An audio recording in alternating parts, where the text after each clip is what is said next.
Hey everyone, and welcome. Today we're diving into a topic that can sometimes feel like a chore, but is actually one of the most powerful tools you have for growth: performance measurement. We're going to take it from this thing you have to do to something you actually want to do by learning how to build metrics with real precision. So let's just kick things off with the big question, right? The one that's really at the heart of all this. What is the real difference between a metric that just fills a box on a form and one that genuinely sparks improvement and drives success? Well, that's exactly what we're going to unpack. All right, so before we jump into how to build these amazing metrics, we've got to lay a solid foundation. Let's start with the why. Why is it so incredibly important to get this right in the first place? And here it is. This is the crucial mindset shift. The best metrics, they're not just a report card judging what happened in the past.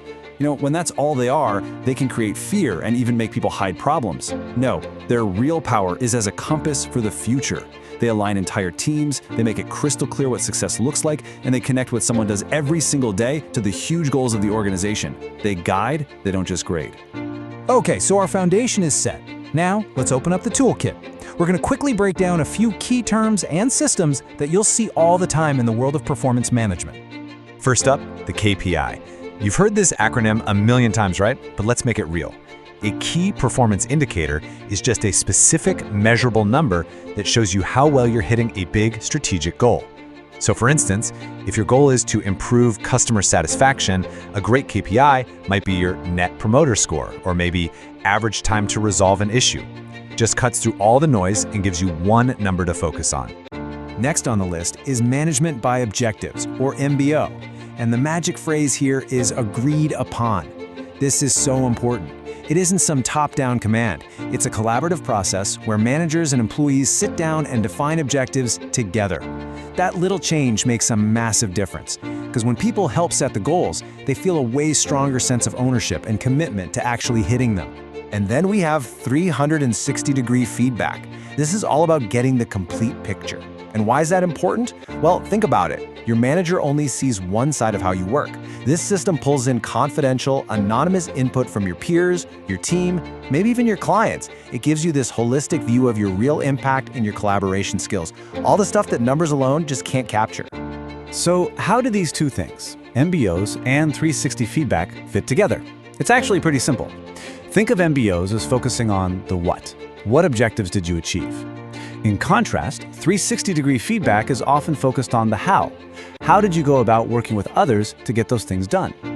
They're really just two different lenses looking at the same ultimate goal: getting better. Okay, theory is great and all, but let's get practical. Let's get our hands dirty. In this next section, we're going to take all those core concepts and use them to build our blueprint. I'm going to show you exactly how to design your own metrics that actually work. So how do you do it? It really can be broken down into 3 simple steps. First, you start with the strategic outcome you want. What's the big picture goal?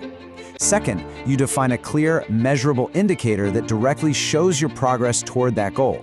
And third, you set a target that's realistic but still ambitious. Outcome, indicator, target. That's your roadmap.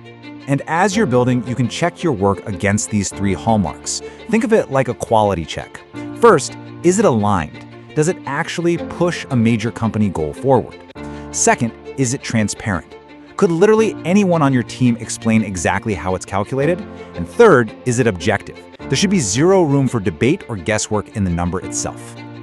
Look, if you take nothing else away from this section, remember this. The whole point, the simple goal of all this work, is to create metrics that don't just sit on a dashboard. We want metrics that accurately reflect what truly matters and actively help you get there. All right, we've built the foundation and we have our blueprint. Now, let's bring it all home with the single most important takeaway. What is the ultimate purpose of doing all of this? And here it is. This is the shift in thinking that honestly changes everything. Great metrics are not instruments of judgment, they are catalysts for growth. They are the data points that start conversations about how to get better for the individual, for the team, and for the entire organization. They literally fuel the future. So I'll leave you with this one last thought to reflect on in your own work. Take a hard look at the things you and your team measure. Are you just tracking how busy people are, the activity, or are you truly measuring the meaningful results they produce, the impact? The answer to that question, well, it changes everything. Thanks for joining me.